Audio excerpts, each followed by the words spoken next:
A blessed day, brethren. Welcome to the Jesus is Lord Church Worldwide podcast. Thank you for joining us as we meditate on God's message to us through the Sunday preachings from Jesus the Healer episodes.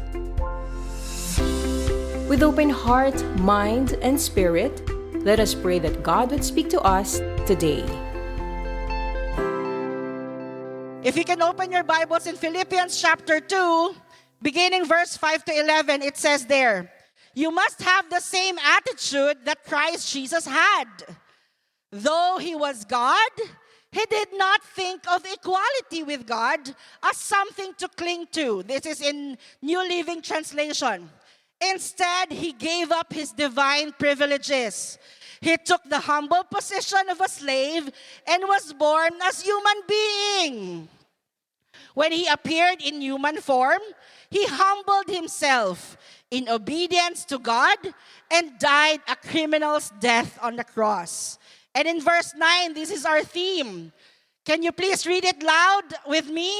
"Therefore, God elevated him to the place of highest honor and gave him the name that is above all other names, that at the name of Jesus, every knee should bow in heaven and on earth and under the earth, and every tongue declare that Jesus Christ is Lord, to the glory of the Father." The Lord blessed the reading of His word. This theme verse came from the book of Philippians. Can you say it with me? Philippians. You know, the book of Philippians is also known as the book, as the joyful book in the Bible. So the concept or the concept of this is that the book of Philippians, the concept of rejoice or joy appeared 16 times in 4 chapters. Of course, it is written by Paul while during the time that he was imprisoned. How ironic, no? Paul wrote the letters of the most joyful book in the Bible while Paul is actually in prison. And this book is written for the church of Philippi, or for the believers. The first church that was established in Europe, the church of Philippi. And the purpose of this of the book of Philippians is to thank the Christians in Philippi for their gift that was sent to Paul, and for Paul to give encouragement. Imagine, Paul was sitting in prison. He was writing a letter to the Philippians to give encouragement while he is in prison. It's a very powerful message to say or to bring, no? While you're in prison, you are sending letter to encourage, to inspire the believers. He was writing to encourage the believers that true joy comes from Jesus Christ alone. And so I entitled this message, "Jesus Above All, Name Above All Names." Can you say it with me? Name above all names. But you know, names is a right. Pakisabi nga pa, right. Karapatan po ang pangalan. It is a right. In fact, it is in the Universal Declaration of Human Rights, Article 6, that every person has the right to have a name. Kaya kung ang name mo ay boy or girl, tanungin mo yung magulang mo, "Mahal mo ba ako, Nay? Bakit naman boy at saka girl ang name ko? I have a right to name," no? It is also in the United Nations Convention of Human Rights of a Child, Article 7 and 8, International Covenant on Civil and Political Rights in Article 26, and American Convention on Human Rights. The point is, to have a name is a right. But now, the question is, what is really in the name? Especially in the name that is above all names. Number 1, it speaks of identity. Pakisabi nga po, identity. A name speaks of identity. Identity, when we talk about identity, it means it is given for identification. And in the Bible, names are very significant. It says so much about a person. You know the name Adam, the first man ever lived? the first man that was created by the Lord. When God created Adam, He named it Adam because the name Adam means ground or earth. Di ba remember how a person was created? In the book of Genesis, God said, let us make man according to our image. They did not say, let there be a man. What God did is that He picked up a dust or ground or soil, and then He formed it and breathed on it, remember? And so the name Adam means earth or ground or soil. So it came from the root, from the Hebrew word Adamah, which means ground or earth. In 1 Chronicles chapter 4, we will see the name of Jabez. Do you know anybody named Jabez? You know the name Jabez means pain.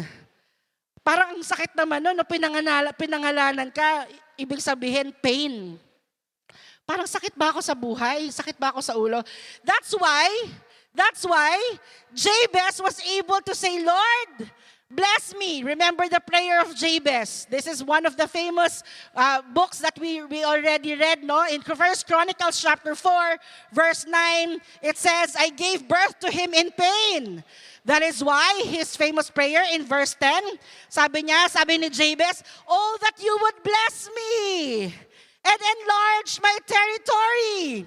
Let your hand be with me and keep me from harm so that I will be free from pain.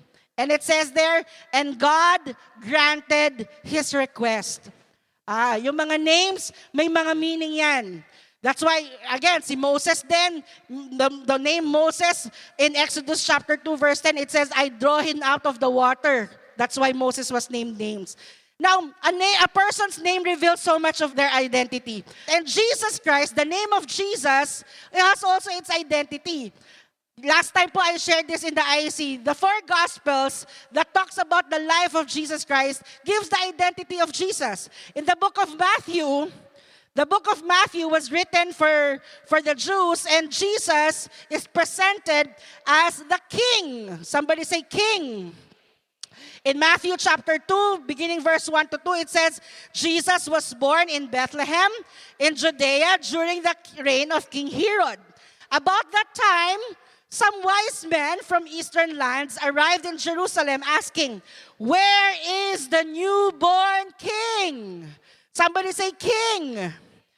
In verse 2, where is the newborn King of the Jews? We saw his star as it rose, and we have to come to worship him. So, that's why Jesus is a threat to King Herod. Diba?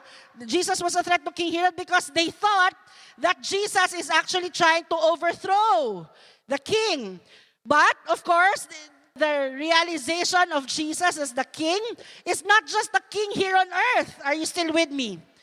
But at the same time, because the book of Matthew was written for the Jews, Jesus has to be presented as a Jew. In Matthew chapter 8, verse 27, it says there, even the winds and the seas obey him. Remember when Jesus stopped the storm during that time while they're in the boat. So Jesus was presented as king. That's why Matthew also started with the genealogy of Jesus, because they wanted to trace Jesus as in the line of King David. Now in the book of Mark, Jesus was not presented as king in the book of Matthew. Jesus is identified as a servant. Somebody say servant. So in the book of Matthew, he is presented as a king, but in the book of Mark, he is presented as a servant. Why? Because the book of Mark is actually written for the Romans. Somebody say Romans. At that time, the Roman Empire is the one that is governing the land. And so, in the book of Mark, chapter 10, verse 45, it says, for even the Son of Man, this is Jesus, the Son of Man did not come to be served, but to serve, and to give his life as a ransom for many. That's why in the book of Mark, Jesus' birth is already omitted. It was already in the baptism na. And in the book of Mark, what is highlighted is not his teachings, but his works. The healings, the casting out of evil spirits, and all those other miracles. That's why in the book of Mark records more miracles than any other gospels. So if you want to study the miracles of Jesus, let us read the book of Mark. Because it speaks about how Jesus Christ is performing miracles. That his life is given to serve as a servant. Now in the book of Luke, Jesus is presented as the Son of Man. Somebody say Son of Man. So in the book of Matthew, he is presented as what? King. In the book of Mark, he is presented as servant. Now in the book of Luke, Jesus is presented as the Son of Man. In Luke chapter 19, verse 10, it says there, "For the Son of Man came to seek and save those who are lost." Now, Luke is the author of the book of Luke, and he is a doctor. He is the only known Gentile author of the New Testament. He is a Greek companion of Paul, and the book of Luke is written for the Gentile. Ibig sabihin po sa mga non-Jew. While Mark omitted the birth of Jesus Christ, Luke began even before the birth of Jesus. Luke talks about how Mary was talked by the angel and said that she will bear a child. Bakit po? The concept, the presentation of who Jesus is that he is 100% man. Na talagang nagpakatao si Jesus. Jesus, who is seated at the throne, became that tiny embryo in the womb of Mary. That's the whole point of who Jesus is. It's part of his identity that Jesus is really man. Why? Because it's presented that Jesus is really the perfect mediator between God and man. Are you with me, church? Can we give God the highest form of praise? Hallelujah. And so, Luke emphasized that Jesus is the Son of Man and Jesus is the perfect mediator. In the book of John, he is the Son of God. Somebody say, Son of God. John chapter 20, beginning verse 30 to 31. It says, Jesus performed many other signs in the presence of his disciples, which are not recorded in this book. But these are written that you may believe. Somebody say, believe. That Jesus is the Messiah, the Son of God. And that by believing, you may have life in his name. You know, the book of John is written for all the people. Christians, non-Christians, or seeking people. The first book, that's why every time po there's a new first-timer that is brought in the church. If you will read the Bible, we encourage them to read first the book of John. Because it presents Jesus as really the Son of God, as God himself. And everything points out in the divinity and the deity of Jesus Christ. That's why in the book of John, we can find the Christological titles of Jesus. He is the bread of life, the light of the world, the gate, the good shepherd, the resurrection and life, the way, truth, life, and the true vine. What does this mean? What does all this mean in the Gospels? That Jesus is presented many different ways. Yes, Jesus is presented as the King, the servant, the Son of Man, and the Son of God. But all this boils to one truth, that Jesus is God. In the book of Matthew chapter 1 verse 23 says, "Look, the virgin will conceive a child. She will give birth to a son. They will call him Emmanuel," which means God is with us. His name is not Emmanuel, but his name is called Emmanuel because he is truly God incarnate. That God came down from heaven and lived among the people. Are you still with me? Are you still with me?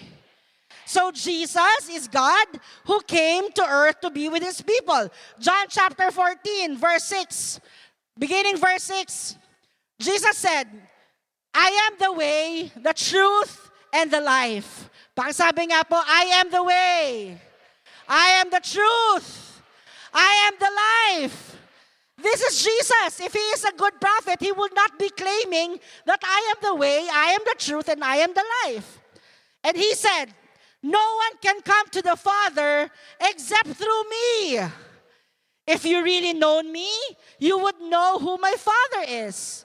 From now on, you do know him and have seen him. Sabi ni Jesus, if you know me, you believe me, then you already know who the Father is, who God is. And then what happened? One of his disciples, Philip, asked him, in verse 8, Philip said, Lord, show us the Father and we will be satisfied. It is as if Philip was saying, yeah, I get what you mean, but show us the Father. Show us who God is, and we will be satisfied. That's what Philip was saying eh. But Jesus said, have I been with you all this time? Siguro parang kamot ulo si Jesus, no? Hala, Philip, I just said, I am the way, the truth, and the life. And you cannot come to the Father except through me. For I am with the Father, and the Father is with me. And then you are saying, show us the Father. And Jesus was saying, have I been with you all this time, Philip? You still don't know who I am?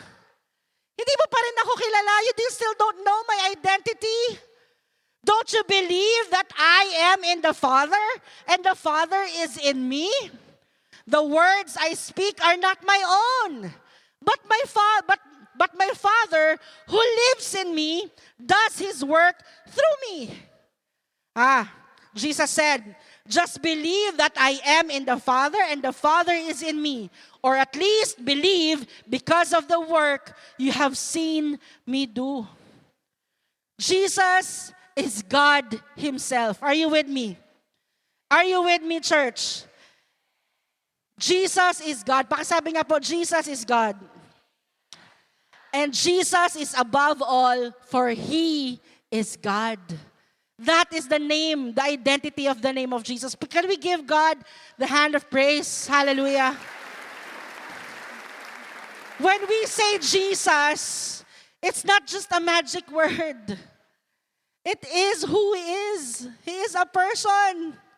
The name that is given under heaven, which man can be saved. Are you still with me? And so, it's more than just an identity. It is destiny. Pakisabi nga po, destiny. What is in the name of Jesus? First, it is identity. His identity that he is God. Second, his destiny or purpose. Jesus' destiny and purpose is revealed also in his name. In Matthew chapter 1, verse 21, this is NLT or New Living Translation. It says there, and she will have a son, talking about Mary, and you are to name him Jesus. Somebody say Jesus. For he will save his people from their sins. Somebody say save. Now, Jesus, his identity is God, but he is not only God, he is also the Savior. Are you with me? Are you with me, church? This is the purpose and the destiny of Jesus' incarnation. To be the Savior. Pakisabi nga po, Savior. You know, the name Jesus is the English translation of the Greek name Iesus, which transliteration of the Hebrew name Yeshua or Joshua in English, which means Savior or the Lord saves. So Jesus Christ did not came to earth to rule the earth. Can I hear an amen? Jesus did not came to earth to rule the earth. That's why when at the beginning, before Jesus' crucifixion, a lot of people thought that Jesus will overthrow the Romans. They thought that Jesus will just, rule the earth like David. But Jesus Christ came not to rule the earth. While he could, because he is God, Jesus did not come to judge. Hindi siya dumating sa mundo para mag-judge ng tao. Para sabihin, pupunta ka sa impyerno, pupunta ka sa heaven. Hindi po ganon. Jesus came to earth to be the Savior. That's His destiny. That's His purpose. Amen po ba? Luke chapter 19 verse 10, binasa natin kanina. The Son of Man came to seek and save those who are lost. Si Jesus po, dumating sa earth hindi para maghari. Hindi para manghusga. Jesus came to earth so He can save. Because He is the Savior. Are you still with me? His destiny and purpose that is in His name is to save mankind. That's why when we call in the name of Jesus, it is not just a name. It is not just a magic word. It is as if saying, Lord, I need saving. Lord, I need saving. Sige po, palakpakan po natin ng Lord. Because that's God's purpose. That's the purpose of Jesus. That at the name of Jesus, He wants everybody to get saved. And so in Acts chapter 4, verse 12, salvation is found in no one else, for there is no other name under heaven given to mankind by which must be saved. No other name. You know, when I was younger, nung bata pa po ako, every time I hear about the second coming of the Lord, the rapture of the church, nung bata po ako, I was thinking, sasabihin ko na lang kay Lord, Lord, anak po ako ni Brother Eddie, dapat masave po ako. Bata pa po ako nun. Only to realize, hindi ko pala kailangan yung pangalan ni Brother Eddie. Only to realize, hindi ko pala kailangan ng pangalan ng church. Kaya si Brother Eddie, lagi niya sinasabi, maging membro ka man ng JIL, hindi ka maliligtas. Maliligtas lang tayo kung tayo ay mananalig at tatanggapin si Jesucristo sa ating puso. Salvation is found in no one else but in the name of Jesus. Can I hear an amen? Because the name of Jesus has the ultimate authority. And that's the last point po. Authority. The names has identity, destiny, and authority. Pakisabi nga po, authority.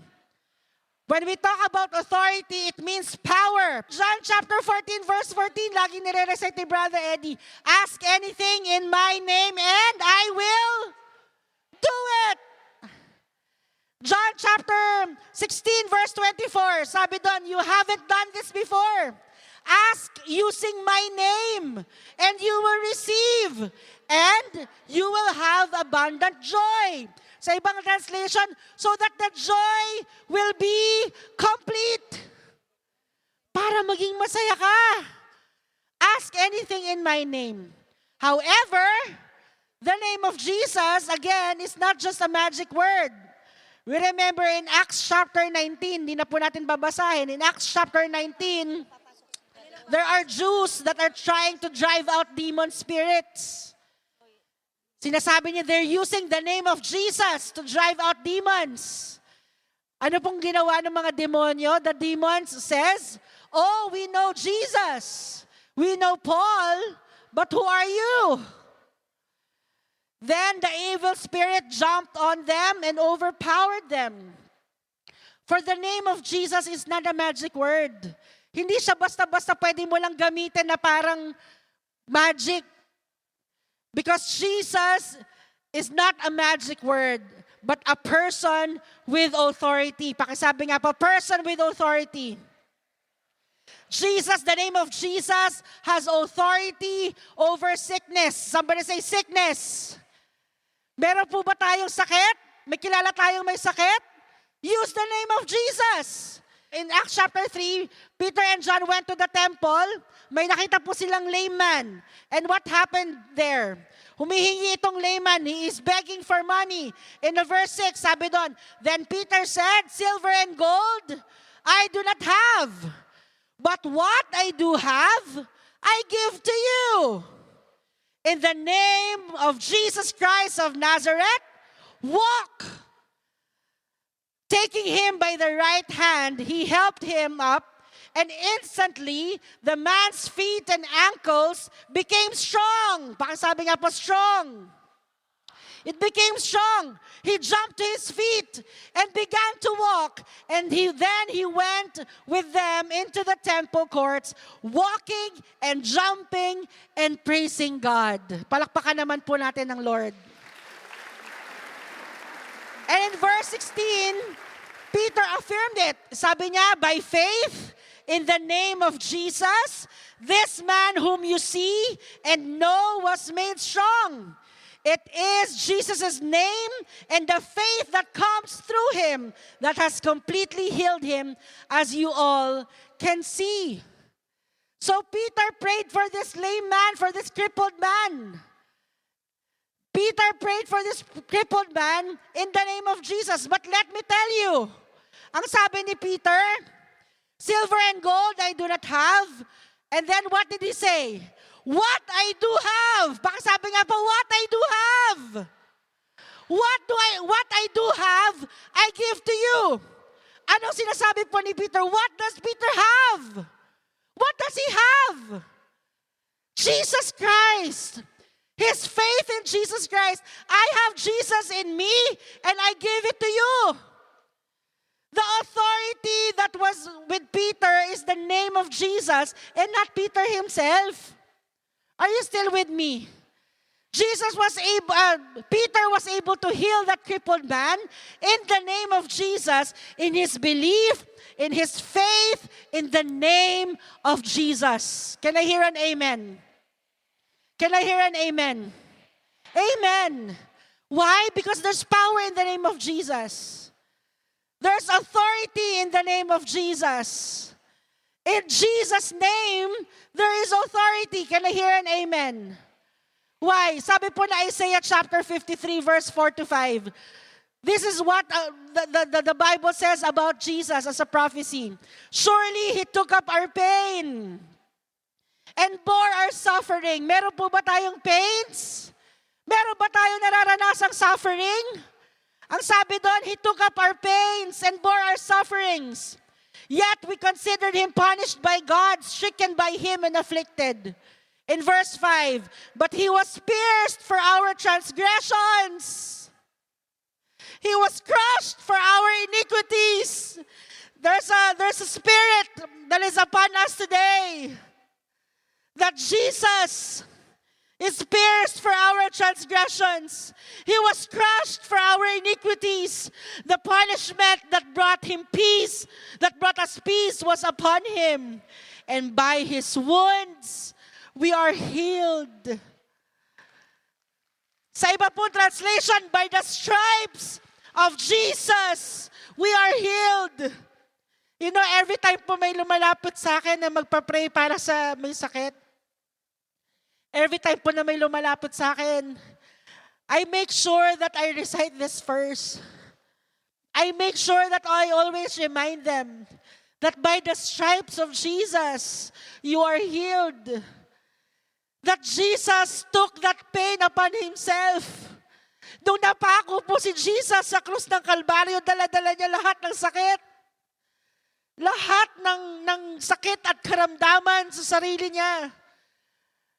There's a certain amount of slashes that Jesus received at that time. And the Bible scholars are saying that that's the number of kinds of sicknesses discovered in mankind. Lahat ng sakit at karamdaman, kinuha ni Jesus.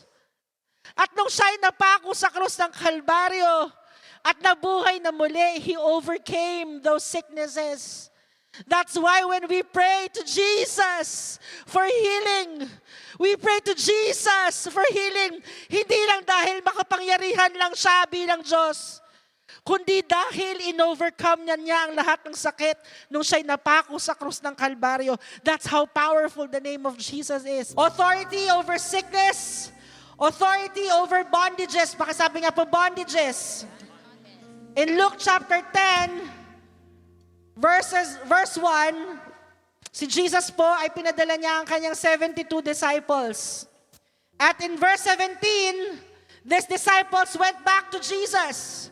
At ang sabi nung 72 disciples, sabi niya doon, the 72 returned with joy and said, Lord, even the demons submit to your name. Kahit ang mga demonyo, they follow the name of Jesus. Ang mga bondages po ay hindi lang demon possessions. It could also be bondages of poverty, bondages of mental distress or anxiety, bondages of fear, bondages that cause someone to be depressed or to be paralyzed, or bondages even to the lack of joy in serving the Lord. It could be bondages of any addiction. Hindi lang sa drugs, hindi lang sa pornographic materials, whatever addiction, in games, in movies, in songs, in fangirling, or whatsoever na nagpapalayo sa ating mga puso sa Panginoon. Those are bondages. But the name of Jesus has authority in every bondages. Ephesians chapter 6 verse 12 says, For we do not wrestle against flesh and blood, but against principalities, against powers, against rulers of the darkness of this age, against spiritual hosts of wickedness in the heavenly places.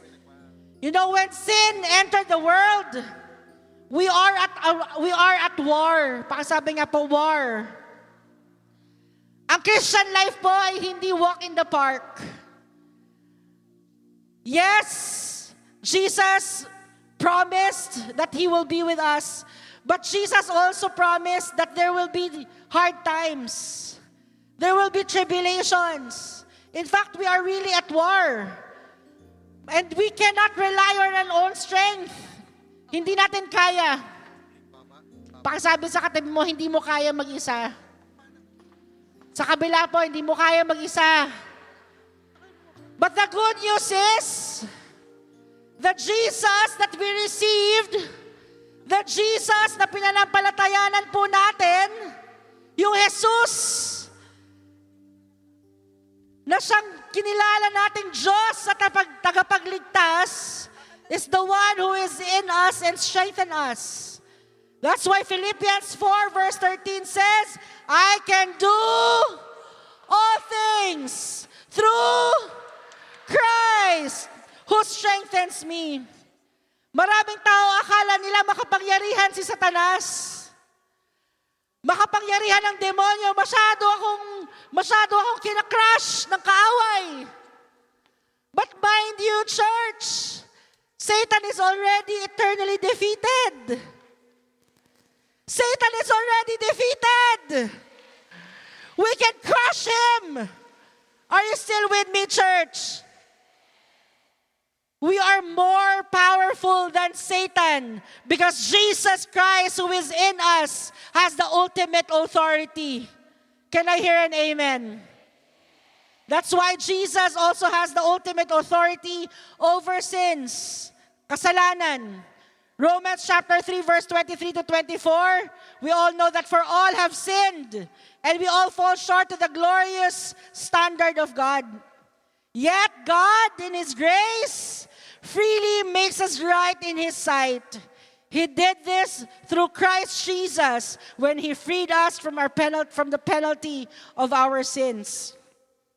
Acts chapter 10 verse 43, sabi po dito, He is the one all the prophets testified about, saying that everyone who believes in Him will have their sins forgiven through, pakisigaw nga po, through His name. Through the name of Jesus. Alam niyo po ang kasalanan ang nagpapahirap sa buhay ng bawat isa. In fact, those sicknesses, those bondages na pinag-usapan natin kanina, result from the sins. Not merely our sins, pwedeng sins that we inherited, sins of our sinful nature, sins of our being humans, But all this is under the authority of Jesus Christ. In 1 Corinthians chapter 6, verses 8 to 11, in-state po doon na we were all cheaters. We were all wrongdoers, sexual immorals, idolaters, adulterers. Sabi pa dito, men who have sex with men, thieves, greedy, drunkards, slanderers, swindlers. And in verse 11, sabi po ng 1 Corinthians chapter 6, some of you were once like that. But, pakisabi nga po, but, you were cleansed. Pakisabi sa katabi mo, you were cleansed. Sa kabila, you were made holy. Imagine that, church. Hindi lang tayo pinatawad. Nilinis din. Ibig sabihin, sige papalakpakan natin ng Lord. Hindi po enough na pinatawad tayo. Okay na yun pwede na yun sana, di ba? Pinatawad na kita. Pero nanatili kang marumi. Nanatili kang makasalanan. Nanatili kang naghihirap sa buhay at walang pag-asa. Pero si Jesus hindi ganon. Yung pagpapatawad ni Jesus may kasamang paglilinis. You were cleansed. You were made holy. Pakasabi nga po, holy. You were made right with God. By what? By calling on the name of the Lord Jesus Christ and by the Spirit of our God. Paano tayo nilinis? Paano tayo ginawang banal? Paano tayo naging tama sa harap ng Diyos? By calling on the name of the Lord Jesus Christ. By the name of Jesus Christ. Can I hear an amen? That's why in 1 John chapter 2, verse 1 to 11, sabi doon, my dear children, I am writing this to you so that you will not sin. But if anyone does sin, we have an advocate who pleads our case before the Father. At sino daw po yung advocate na yon? He is Jesus Christ, the one who is truly righteous. He himself is the sacrifice that atones for our sins, and not only our sins, but the sin of the whole world, of the world. Jesus Christ is the atoning sacrifice. There is no amount of good deeds. Kahit na sabihin mo, Pastora Jovi, mabait akong anak. Nandito nga ako kasi nagtatrabaho ko para sa pamilya ko. Tapat akong asawa. Mabait akong kaibigan. But in reality, lahat ng yon, baliwala. Kung wala si Jesus sa ating mga buhay. Because there's no amount of good deeds. There's no amount of memorized prayers or any amount of offering that we can give for our sins to be forgiven. Only through the name that is above all name. The name of Jesus. Can I hear an amen? And my last point po, authority over death. Pakisabi nga po, authority over death. Meron pong tatlong death na tinatawag. Physical, spiritual, and eternal death. At lahat po ng ito, yung physical, of course, our physical body. Hebrews chapter 9, verse 27. That after dying once, immediately comes judgment. Meron din pong spiritual death. Sabi ng Isaiah chapter 59, verse 2, it is your sins that have cut you off from God. Because of your sins, He has turned away and will not listen anymore. Ito po yung spiritual death. Na nabubuhay tayo sa mundo, pero spiritually, patay pala tayo. Dahil sa kasalanang hindi natin maisuko o mahingi ng tawad sa Panginoon, we are separated from God. That is spiritual death. And worse is the eternal death. Revelation chapter 2, verse 8. But the cowards, unbelievers, the corrupt, murderers and immoral, those who practice witchcraft, idol worshippers, and all liars, their fate is in the fiery lake of the burning sulfur. This is the second death, eternal separation from God.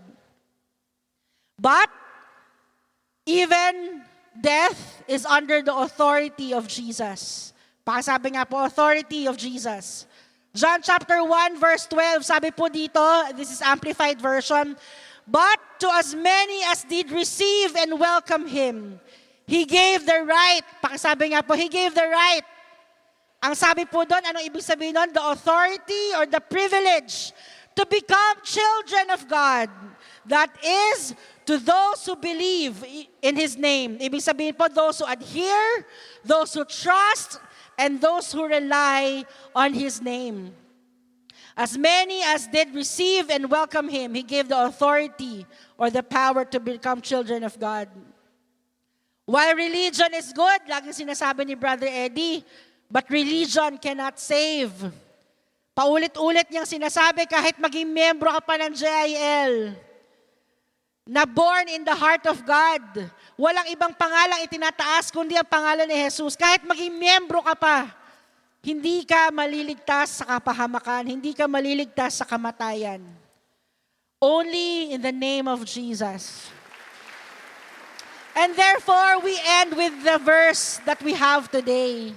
Therefore, God exalted Him to the highest place and gave Him the name that is above every name, that at the name of Jesus, every knee should bow, in heaven and on earth and under the earth, and every tongue acknowledge that Jesus Christ is Lord, to the glory of God the Father.